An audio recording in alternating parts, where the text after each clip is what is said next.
Hello, my shimmering star. I, Anamika Daya, welcome you all to this amazing platform of Tutors Theory. This is the Unit 3 of DLED first year, and today we are going to discuss about the first chapter of third unit, that is meaning and importance of concept formation in mathematics at elementary level. जो प्राथमिक स्तर है उस पे concept की formation कैसे होती है और उसको फॉर्म करने के लिए क्या इसके पीछे की इम्पोर्टेंस है, या हम कैसे कॉन्सेप्ट की फॉर्मेशन करेंगे हम इनसे डील करेंगे इस यूनिट में। Okay,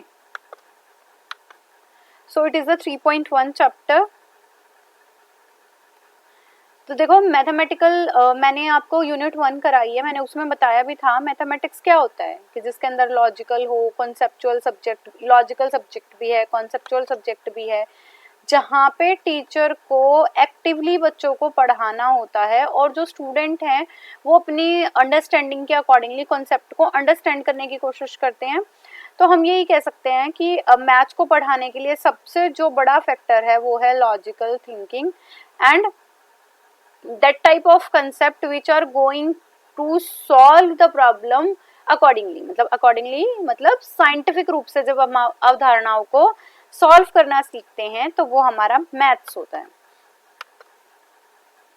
factor helping in the formation. अब देखो कौन कौन से ऐसे फैक्टर हैं जिसकी वजह से आप कॉन्सेप्ट जो अवधारणा है उसका निर्माण कर सकते हो। किसी भी कॉन्सेप्ट की फॉर्मेशन के लिए आपको सबसे बड़ी चीजें जो ध्यान में रखनी है वो ये है कि कॉन्सेप्ट अवधारणा तब फॉर्म करी जाती है जब आपको बच्चे के मेंटल लेवल का पता हो। मान लो मुझे पढ़ाना है एरिया, ठीक है। अगर मेरी क्लास में थर्ड क्लास का बच्चा है तो आपने कभी देखा हो बुक उठा के तो आपको ज्यादा से ज्यादा एरिया ऑफ स्क्वायर मिल जाएगा या एरिया ऑफ रेक्टेंगल मिल जाएंगे। एरिया टॉपिक सिर्फ थर्ड क्लास में ही तो नहीं है, एरिया टॉपिक 10th में भी है, 9th में भी है। तो ये एरिया टॉपिक अगर इतना ब्रॉडर है तो सिर्फ छोटे बच्चों को क्यों दिया गया है, और अगर इतना नैरोअर है तो बड़े बच्चों को कैसे मिल रहा है। तो ये चीजें डिस्ट्रीब्यूट हो रही हैं according to mental age and the mental ability of the child. तो कॉन्सेप्ट की फॉर्मेशन करने के लिए क्या क्या चीजों को हमें ध्यान में रखना है। सबसे पहले है the interest of the student. मतलब आपको इतनी चीजें डिफिकल्ट नहीं रखनी, रुचियों का ध्यान रखना है, उनकी इंटरेस्ट का ध्यान रखना है। कॉन्सेंट्रेशन की वो कितनी एकाग्रता बना सकते हैं। मतलब अगर आप डिफिकल्ट टॉपिक दे दोगे और उन बच्चों की कॉन्सेंट्रेशन ही नहीं बनेगी तो आप टॉपिक नहीं करा सकते हैं। ओके, मेंटल लेवल ये मैंने आपको अभी बताया कि बच्चों का एज क्या है और उनकी जो मेंटल एज है वो भी कितनी है, मतलब उनकी जो बौद्धिक आयु है वो भी कितनी है। देन कन्फ्लिक्ट रिलेशन और content with the real life.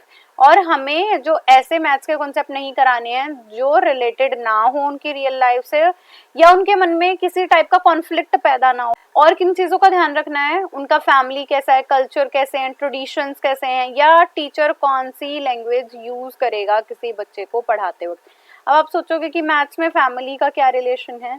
देखो आप जैसे कल्चर में रहते हो आप वैसी ही चीजें यूज करते हो। अगर मैं इंडिया की बात करूँ तो इंडिया की करेंसी क्या है, हम सबको पता है रुपये है, ठीक है। अब रुपी या फिर पैसे में कन्वर्जन हो सकता है। हमारी जो एलेब्रेशन चल रही है मैथ्स की वो अलग है। मतलब मैथ्स की जो हायरार्की है वो ऐसे है कि 1s आ गया, 10s आ गया, 100 आ गया, ठीक है। ऐसे ही 1000 आ गया, ठीक है।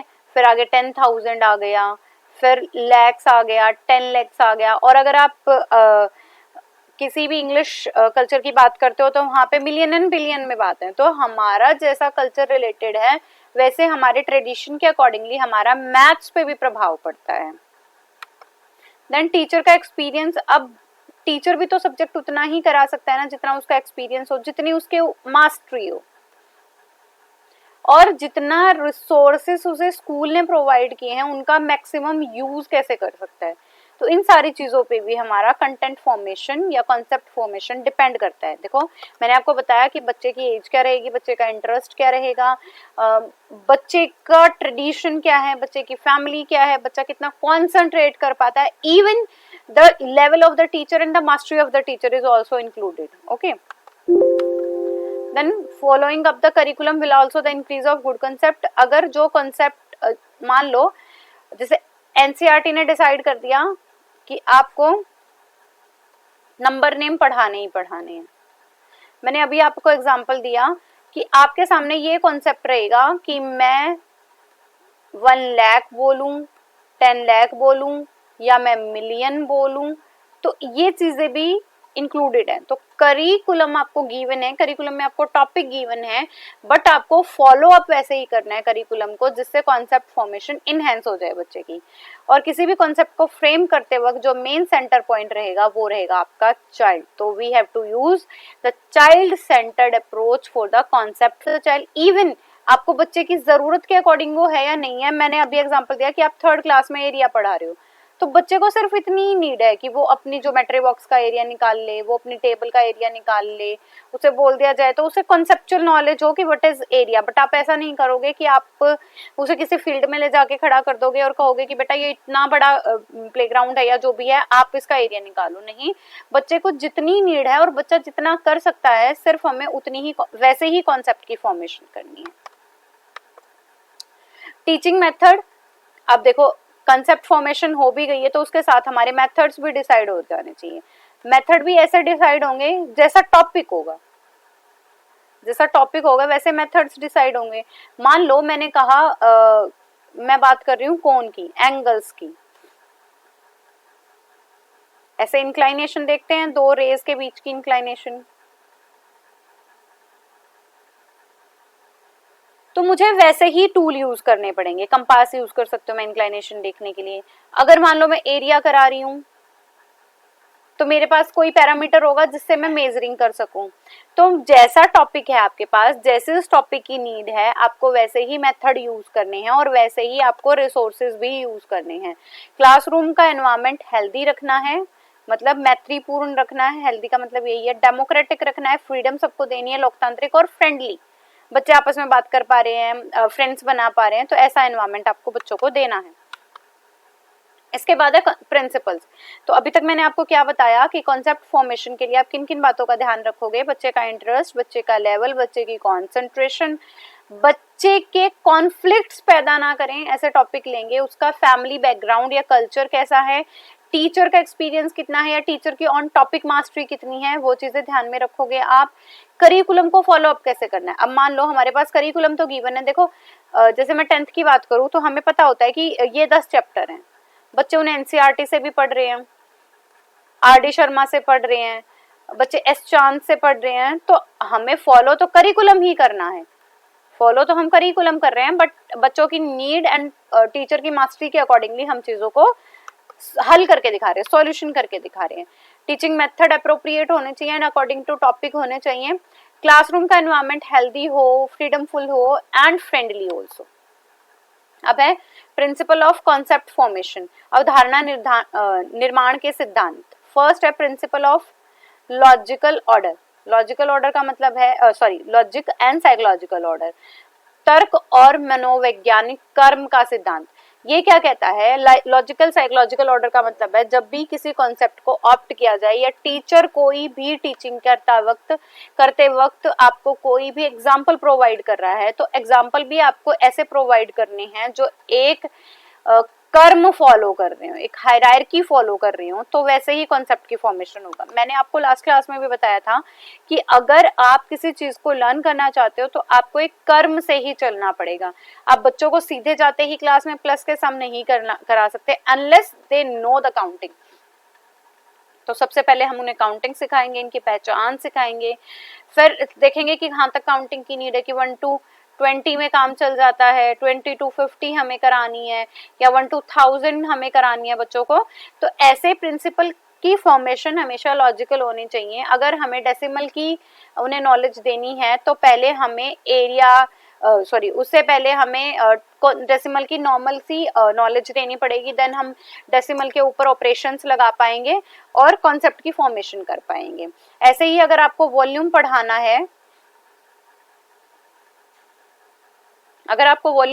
है, तो सबसे पहले आपको एरिया पढ़ाना पड़ेगा, देन बच्चों को आप नेक्स्ट कॉन्सेप्ट की फॉर्मेशन बता सकते हो। ठीक है, समझ गए? तो तर्क और मनोवैज्ञानिक कर्म का सिद्धांत यही है कि किसी अवधारणा को बताने के लिए आपको एक कर्म से चलना होगा और उसका कर्म के अकॉर्डिंग, उस हायरार्की के अकॉर्डिंग ही हम बच्चों को चीजों का ज्ञान दे पाएंगे। अगर आपको डेसिमल सिखाना है तो उससे पहले काउंटिंग सिखानी पड़ेगी।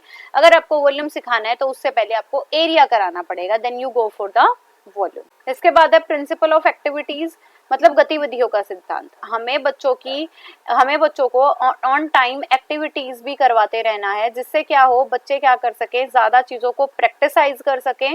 और प्रैक्टिस जब चीजों को आप कर रहे होते हो ना, तो कॉन्सेप्ट की फॉर्मेशन इन मेंटल एबिलिटीज अपने आप स्टोर होती चली जाती हैं।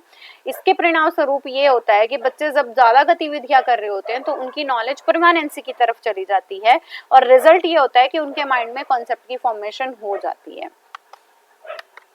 इसके बाद है use of concrete material. Maths में बहुत सारे टॉपिक ऐसे हैं जिन्हें आप कॉन्क्रीट मटेरियल से पढ़ा सकते हो। लाइक मुझे अगर कॉन्सेप्ट बताना हो कि मुझे वॉल्यूम बताना है कि किसमें कितना वॉल्यूम स्टोर होगा, सबसे पहले मैं बच्चों की बॉटल निकलवा सकती हूँ कि बेटा अपनी बॉटल दिखाओ, तो बॉटल के ऊपर लेबल होगा कि 1/2 लीटर की है, 500 ml की है, 1 लीटर की है। इससे ये होगा कि कॉन्सेप्ट जब भी आप सिखा रहे हो तो बच्चों के, अगर कॉन्क्रीट ठोस सामग्री का अगर आप एग्जाम्पल दे देते हो तो हमें बच्चों को चीजें वो बहुत जल्दी याद होती हैं एंड उससे रिटेंशन भी सबसे ज्यादा होती है। देखो इसमें एग्जाम्पल लिया है कि अगर आपको ये बताना है कि अगर ट्रायंगल के सारे तीनों कोणों का ये 180 होता है, तो आप बताने से ज्यादा अगर सम सॉल्व करवाएंगे तो बच्चों को ये चीजें उनके मेंटल मेकअप में अपने आप से ही सेट हो जाएंगी। क्लियर?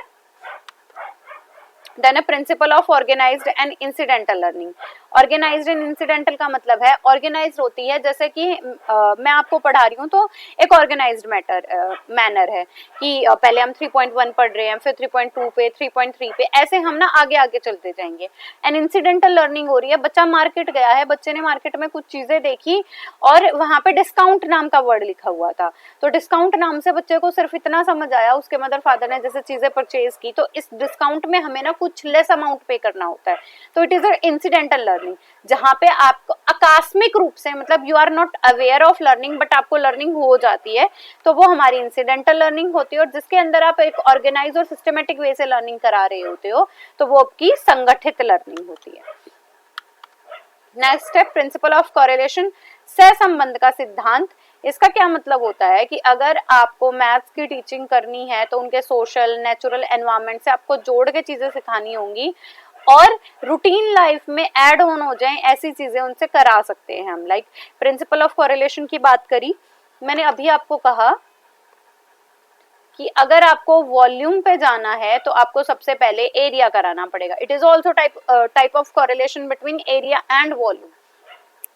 ठीक है, जैसे एरिया निकालते हैं तो L into B कर देते हैं, वॉल्यूम निकालते हो तो हाइट भी कर देते हो, वी फाइंड द कैपेसिटी।